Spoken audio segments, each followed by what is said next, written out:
Hi Year 6, it's that time again and it is reading for pleasure.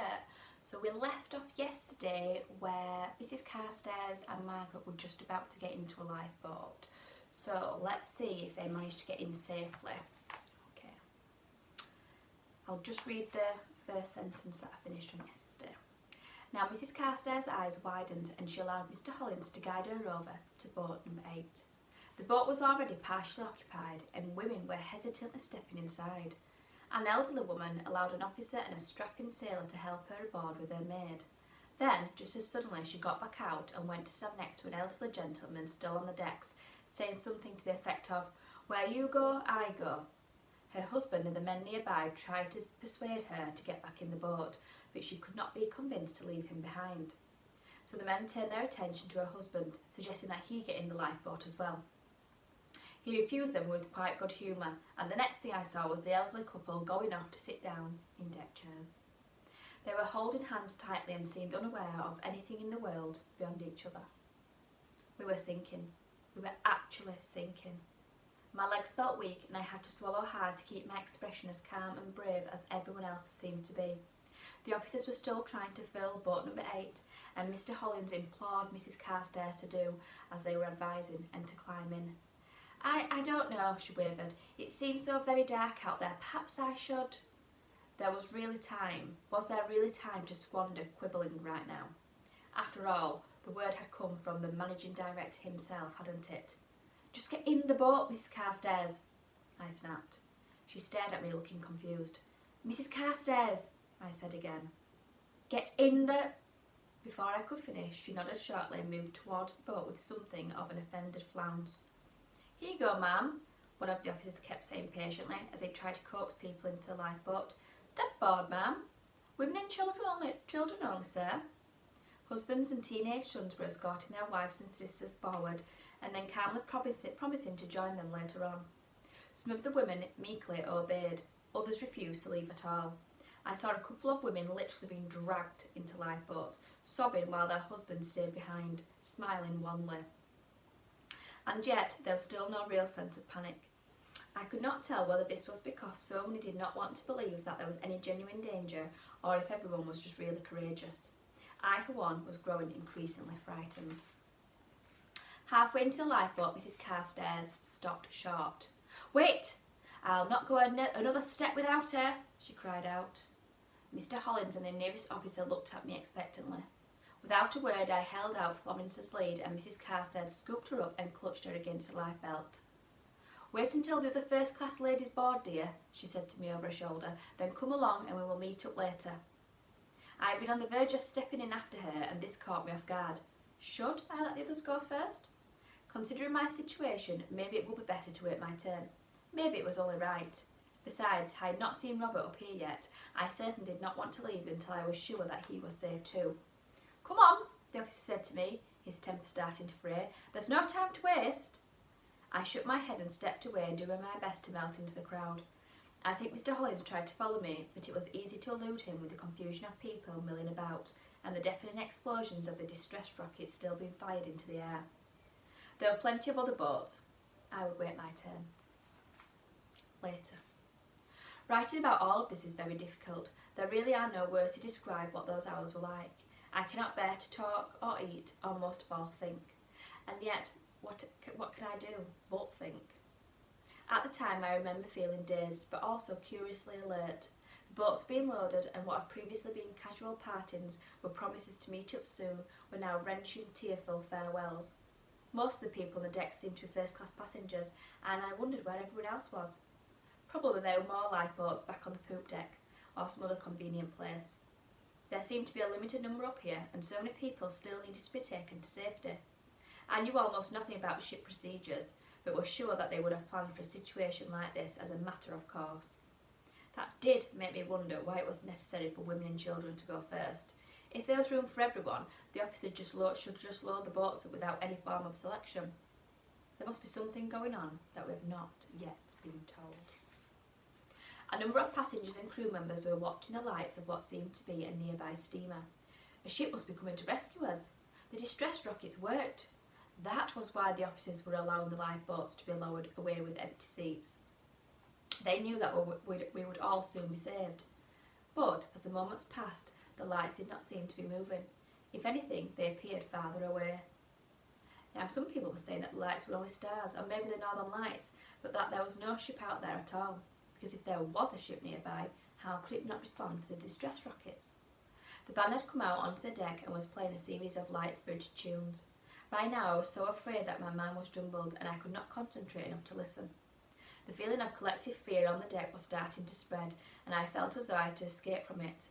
I would find Robert and wait with him. I walked slowly towards the staircase against a steadily increasing flow of nervously chattering people coming outside. There were still people mingling in the foyer and other common rooms, but most of the alleyways were deserted. I passed a man wearing what might have been a cook's uniform and reached out a hand to stop him. "Do you know where I could find the cabin stewards?" I asked. He glared at me. "The cabins are locked, miss. Go back up to the boat deck." Then, without waiting to see what I was going to do, he continued past me. I noticed how steep the angle of the floor was and quickened my pace. The ship was sinking, and if I stayed down here much longer, I might well sink right along with it. I would just check our row of staterooms and then I would head back out. Maybe Robert and the others were on the promenade, or helping out on the poop deck. If only the ship were not so incredibly big. It was impossible to find anyone. I checked every alleyway I could find on sea deck, but never saw a soul. Was I the last person still below decks? Would all the lifeboats go without me? Fighting a sudden rush of panic, I was turning to hurry back to the staircase when I saw someone in a white uniform jacket just up ahead of me. Robert! He was sitting down on the carpet, his back against the wall, staring bleakly at nothing. A lifebelt was lying next to him, but he made no move to put it on. "Thank goodness I found you," I said. "Where have you been?" He stared at me, looking shocked. "Margaret, I thought you'd left. What are you doing here?" "Looking for you," I said. "Come quickly, it's not safe to be down here." He looked at me, and his young, sweet face seemed positively ancient. "Please go back upstairs right away, Margaret. Your place is on the boat deck." My place? My place because I was female, or because I was, by a mere technicality, first class? Or was my place waiting to make sure others boarded before I did? Or, tonight, should place have been the most irrelevant thing in the world? Somehow, things I had accepted my entire life no longer made any sense to me. "Robert," I began. "Go on with you, now, and don't worry about me," he said, looking straight ahead. "There isn't a moment to lose." Nothing, not even the great welling fear inside me, would have allowed me to walk away and leave him there alone. I carefully sat down next to him, my balance unsteady on the sloping floor. "Where are the other stewards?" I asked tentatively. He shrugged, staring straight ahead. "Gone, I suppose. Maybe having a bit of a nip for courage." "Gone to the other boats?" I asked. Now he looked at me with those ancient eyes. "What other boats?" "Well, there are not nearly enough for everyone on the boat deck," I answered, "so I assume that—" "There are no other boats," he said. I blinked, trying to work out what that meant. "How can that? There are still so many people aboard. How will they get off safely?" But then I knew the answer before he even said anything. They would not get off safely. I would probably not get off safely. The enormity of this was hard to take in, and I had to close my eyes. It was very quiet. Sometimes I could hear running footsteps or the unexplained creak of metal, but there was no rushing of water. We must still have been a few decks above the worst of it. Robert let out his breath. "You know, you never told me how old you are, Margaret." "I'll be 14 in October," I said, except that now I was unlikely to see October. "For me, it would have been 17 in August," Robert said. "Would have been. God help us." Then Robert held out his hand. "Please allow me to take you back upstairs now." I let him help me to my feet. "I insist that you put on your lifebelt first, sir." Robert smiled, although his lips were trembling. He fumbled for the lifebelt and fastened it around his waist. I reached over to tug on the strap and make sure it was tight enough, which made his smile widen. "Now come on," he said, "while there's still time." I knew that it might already be too late, but he was right. We had to try. The staircase was so crooked at this point that we both kept stumbling, but finally we made it back up to the deck. "I'll see you off here," he said. "Are you sure you know where to go?" I stopped to look at him, stunned. "What do you mean, see you off? You need to come with me." Instead of answering, he reached into his pocket and handed me a white star envelope with an address written clearly across the front. Could you post this to my mum in case I don't get a chance? I just stared at him in horror. Please don't argue, Margaret, he said. Go and find a boat, quick as you can. I could never rest knowing otherwise. I stood there like a right fool, not sure what to say or what to do.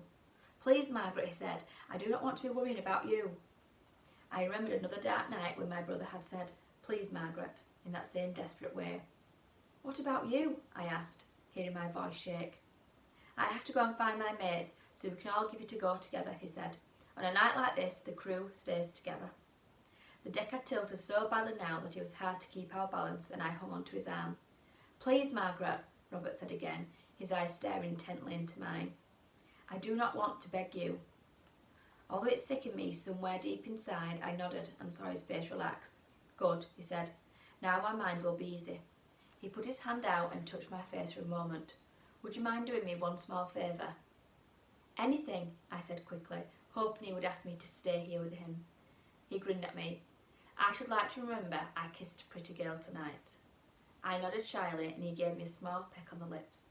This was all new for me, and I was not sure if I was supposed to respond in kind.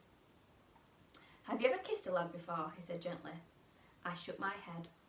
No, I'm afraid that was not very satisfactory. He brushed a small piece of my hair away from my face. So we'll give it another go then. This time our kiss was warm and tender. Robert hugged me very tightly and then stepped back, looking pleased. You're a natural, Margaret, he said. I'd better find my mates now. Promise me you'll go straight to the boats. I swallowed hard but nodded. So I have your word? He said. I nodded as tears filled my eyes. Don't worry, love, he said. I'll be fine. He touched my cheek one last time and then was gone before I could stop him. Wherever he went, wherever he is, I wish him Godspeed. And we will leave it there for today. So I'm not sure what's going to happen. We will have to tune back in tomorrow to find out if Margaret is going to get on a lifeboat. Will Robert be okay? I just don't know. Okay, but it's getting really, really intense, isn't it? So tune back in tomorrow and we will find out what happens next.